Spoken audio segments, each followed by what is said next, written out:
Hey guys, Tyraku here again with another raid video. Today, I got the good purple background because we are going to be talking about a Void champion. So today specifically, which is July the 3rd, we did get a 10x chance. So I assume a lot of you guys who are on this video, at least for right now, are probably interested in the champion I'm about to show. So in the 10x grouping is Madame Serrris. That's who we're going to be going over today. I'm going to be going over where she's good and just overall how you should gear her up and what you should do if you pull Madame Serrris, no matter where you're at in the game, whether you're early game, mid game, or late game, where she's viable and if she's worth investing into. So currently there is a 10x chance of summoning Madame Serrris, which means that if you open up a Void Shard and you do open up an epic champion, then you have 10 times the chance of pulling Madame Serrris as compared to any other epic champion. This does not mean that you have more of a chance of pulling an epic champion, so keep that in mind. It just means that you have more of a chance of actually pulling Madame Serrris. Now, with that said, my Madame Serrris was a champion I pulled quite a while ago. She was one of my very first Void epic champions who were really good. When I first pulled her, I was a little underwhelmed. I was like, I've heard she's good, but I don't know how good she is. Got around, played with her, used her. She's an absolute amazing champion, and let me get into here, show you her skills, show you how to gear her, and show you why she's good. So I'm gonna try to keep this video short. It's gonna be an easy peasy champion overview. I haven't done one of these in a while, so I'm gonna just run through this real quick, show you if you should be investing in Madame Serrris or not. So looking at her skills, first one attacks one enemy, 20% chance of placing a fear debuff for 1 turn. This chance increases to 30% if the target is under 1 debuff. This chance increases to 45% if the target is under 2 or more debuffs. For A2, attacks all enemies, has a 40% chance of stealing 1 random buff from each target, places a block buff on all allies for 2 turns if any buff is stolen, places a True Fear debuff, which is an excellent debuff for 1 turn on enemies who have buffs stolen. And then booked out, you get a debuff chance plus 10%. As you can see, I do not have this fully booked quite yet. Her ability 1, just damage. You don't really want anything to land here, ideally. And then her ability 3 is remove all buffs from enemies, place a 50% decrease attack debuff and a 60% decrease defense debuff on all enemies for 3 turns. So this is where Madame Serrris really shines. Like, she is one of the only champions in the game. I'm not for sure of any others who actually do this, or she may be even one of the few, but who removes all buffs as well as applies 2 of possibly the best debuffs in the game, decrease attack and decrease defense. I'm going to get into where this is absolutely amazing at, but let's look at her passive. Passive is places a shield buff on this champion equal to 10% of their max HP at the start of each turn. When attacked while under the shield buff, has a 35% chance of placing a fear debuff on the attacker for 1 turn. So this right here says that Madame Serrris basically should have HP prioritized as her stats. So when it comes to defense percent and HP, personally, I kind of balance those out on my Madame Serrris because defense percent reduces the damage you're taking, while HP percent just gives you more health. So if you have 0 defense and a lot of HP, it may not work out, but in this case, it's actually really good to put a decent amount of HP percent gear on her because she's going to be getting this shield at the start of each turn. And if you build her out like I have her built, she's going to get this shield pretty often, and she's probably going to be one of your last champions to die on your team. With that said, let's look at the stat priority. So I'm not going to talk about yet where I use her, but I'm going to go over the stat priority. I think this is a really good stat priority in general and can be used anywhere perfectly. With that said, I have prioritized resistance or debuff accuracy. I prioritize accuracy on my Madame Serrris. The reason for this is because I do primarily use her in the arena. And if you're going to use her in the arena, especially in the higher tier arena, you really want to make sure her debuffs land and that her remove buffs and her decrease attack and decrease defense actually lands on the target. I mean, that's really what you bring her for. So you really want to make sure her accuracy is high enough to do that. Now, if you're just using her in dungeons, you can probably get away with more like 200, 220 accuracy, somewhere around there. But if you're going to use her outside of dungeons and you're going to use her in arena, make sure you get her accuracy as high as possible, basically. Especially if you're seeing your debuffs resisted a lot, really push up that accuracy. And this works well for me. It doesn't get resisted very often, but there has been times, even at 400 accuracy, it still does get resisted. So After the accuracy, I prioritize speed. I like my Madame Serrris to go as fast as possible. Since I'm using her in the arena, I really want to make sure she goes before the enemy team, because if she doesn't, that runs the risk of the enemy team actually provoking her to where she cannot use her A3 ability in the right time. It runs the risk of a lot of bad things happening, basically. So I want to get her speed up as high as possible. Now, if you're not using her in the arena, you may be able to sacrifice a little bit of speed, depending on where you're at. If you use her in things like the clan boss, which she is pretty good in, there are some better champions because she doesn't actually keep her debuffs up all the time. But if you use her in the clan boss, you definitely want her speed be up very high, because if it's very high, if it's high enough, and you have enough turn meter boosting, she should be able to keep her debuffs up 90% of the time. Now, I do have 3,200 defense. I shoot for about 3,000 defense. Based on the charts I've seen, that's about where the damage reduction kind of falls off. It's about around that 3,000 defense mark, and this has worked very well for me. And then I have 50,000 HP. I'll show you my stats on my gear and which stats I prefer to go with. I got 50,000 HP just so she gets a good shield and everything like that works out well. So my stat priority basically is accuracy, a really good number, then speed, defense to a point I feel comfortable, and then HP wherever else I can get it. I am absolutely not worried about the damage Madame Serrris does whatsoever. I don't think she's a damage dealing champion. You can see by her skill set, she's really good for like controlling the enemy team. So you really want to focus on the accuracy, speed, and then survivability. You want to gear her typically like any other support champion. You're not going in for crit rate. Don't worry about that. Don't worry about attack. It's not going to be worth sacrificing her survivability for a little bit of extra damage. That's just not where Madame Serrris shines. Now, you can see I got accuracy sets on her. That's to push up the accuracy a little bit more. I got several good accuracy pieces. You don't need this much accuracy if you're anywhere. Honestly, this much accuracy could even go into platinum. I'm not in platinum arena. I'm in gold 4, but this much accuracy is definitely good for quite a while. You don't need this much. I would definitely shoot for 200 to 250. When I get into masteries, you will see I actually put the masteries to give her more accuracy as well. Now, with the gloves, I do have defense percent. I think this is just the best piece overall. Defense percent or HP percent, either one works out excellent. Now for the chest plate, I also have HP percent. So if possible, I'd kind of swap these out. You can get HP percent on the gloves, defense percent on the chest plate, whichever one you want, whichever one you have the best gear of. Try to get the highest possible star rating. That's how you're going to get this 60%. If you have a 6-star piece, that's common, throw that on her.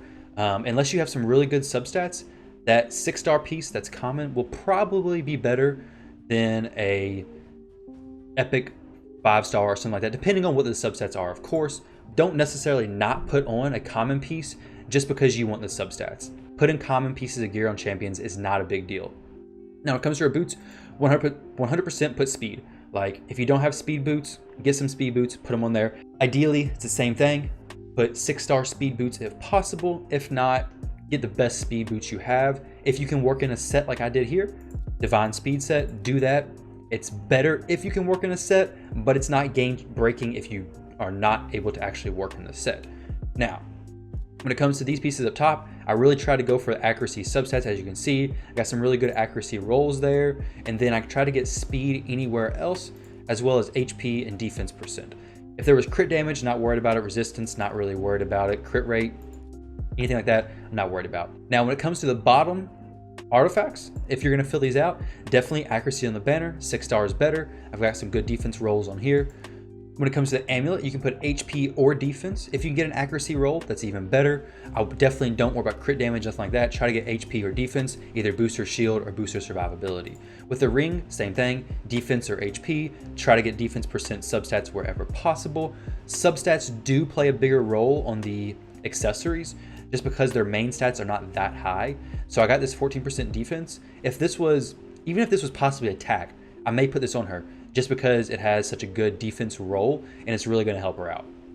Now, with that said, let me jump into her masteries. So like I said earlier, Madame Serrris, for me, I'm not worried about her damage whatsoever. Like, she's not here to do a bunch of damage. She's literally here just to survive and place her debuffs, and that's where she shines on my team.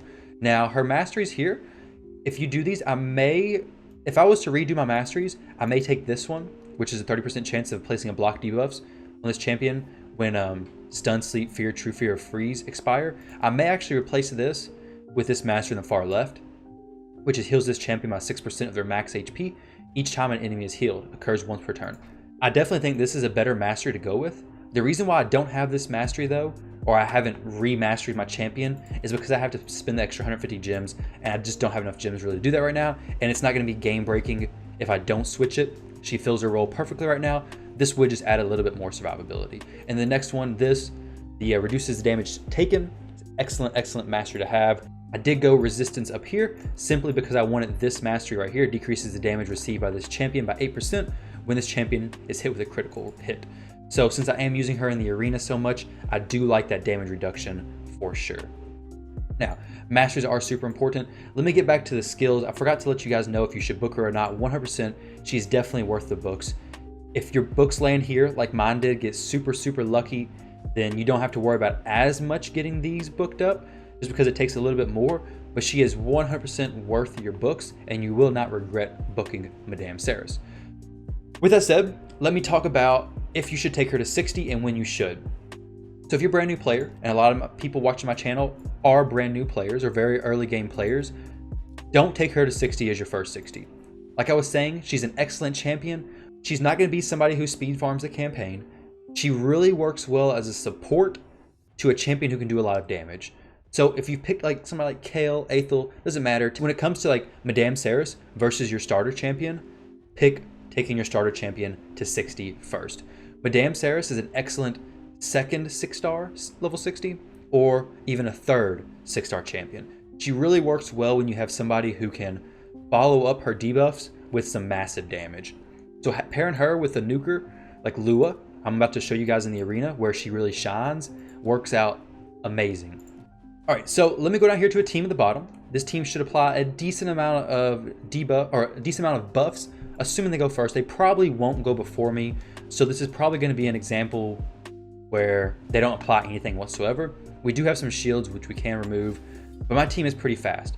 And like I said earlier about Madame Serrris being 180, she typically doesn't get cut in with speed. Like the 185 speed plus a speed boost or a turn meter boost from my lead champion Arbiter works out really well. So watch here, she applies decreased attack and decreased defense, which means their hits are going to be weaker. And this decreased defense opens up space for my nuke champion, the champion who's going to do a lot of damage, to basically just one-shot everyone. So you can see here, she just drops everybody. If we didn't have the decreased defense up, she would not have dealt that much damage. Looking back here, Lua did 174,000 because of Madame Serrris allowing basically put our nuke champion on steroids. And that does the same thing in dungeons or wherever you're using Madame Serrris. So Madame Serrris really shines in the arena. Absolute amazing champion there, but she also is a massive help inside of dungeons. So let me jump in here real quick and show you a little bit about dragons and how well she can do as far as helping you clear out the waves. So I don't use Madame Serrris currently in my runs because I use Tyrell for his decrease defense, but I'll take him out, AoE decrease defense, but I'll take him out for the time being. Let me throw somebody in here who can actually do something a little bit. We'll just do that. That'll be perfectly fine. But as you can see here, Madame Serrris should use her. Okay, so she uses the A2 first. Next turn, she'll use her decreased defense and decreased attack, which basically makes, one, the waves, the enemies not do as much damage to you, but two, you kill the waves quicker. So you now have waves that were killing you fast before and you weren't able to kill. Now you're killing them quicker and they're not able to kill you. So she makes an excellent addition to any dungeon team, especially dungeons where you struggle with killing the waves. So if you struggle killing the waves, add her in the dungeon team. She does an excellent job. Super good champion for all dungeons. And then as far as the clan boss, the only issue with Madame Serrris when it comes to the clan boss is that her A3 ability is on a 4th, let me show you real quick what it is. So you look right here, it's on a 4-turn cooldown, but it places the debuff on all enemies for 3 turns. So you're having your debuffs up about 90% of the time, more or less. Now, if you have the mastery that increases the turn of your debuffs by 1, then you are able to keep your debuffs up most of the time. But if it doesn't actually proc that mastery, as in activate that mastery, then your debuffs can fall off the clan boss. So if you don't have a decreased attack champion against the clan boss and you're bringing Madame Serrris in as your only decreased attack champion, she definitely works better than not having a decreased attack champion whatsoever. But there are some better decreased attack champions out there that could be better than Madame Serrris. But like I said, if you don't have a decreased attack champion, don't have a decreased defense champion right now, she is 100% an excellent clan boss addition, because having some decreased attack is much better than having none. Decreased attack is definitely the best debuff against the clan boss to help your team live longer. I mean, the clan boss deals 50% less damage, and his defense is down as well. So, like you see here, that the master that I mentioned did activate, so it was a 4-turn decrease defense, and if that activates on the attack, then you get a 4-turn decrease attack, which basically allows you to keep it up on the clan boss most of the time. So, I'm going to go ahead and let this dragon match finish. That has been an easy peasy champion overview on Madame Serrris. Leave it in the comment section below if you've pulled her during the 10x event. If you have any questions about her, definitely leave it in the comment section below. I'll be more than happy to help. Check out the live stream. I stream every day from 11 p.m. to 3 a.m. Eastern time. The only days I do not stream is Tuesdays and Thursdays. So don't worry about coming in the stream on Tuesdays and Thursdays. Every other day, 11 p.m. to 3 a.m. Eastern time. I'm going to leave a link to the Discord channel down below as well. Feel free to join that. We have a lot of beginner clans, so if you're just pulled or looking for a beginner clan to kill the clan boss, test her out on, definitely join the Discord, check it out, join one of the clans, just hang out. Thank you guys very much for watching this video. Don't forget to like, comment, and subscribe, and let's see if we got a good piece here. Attack percent, we're probably gonna get rid of this. Yeah, good substats, not so good main stat. I prefer crit rate, defense, HP, something like that. But like I said, guys, thank you very much for watching, and I'll catch you all in the next one.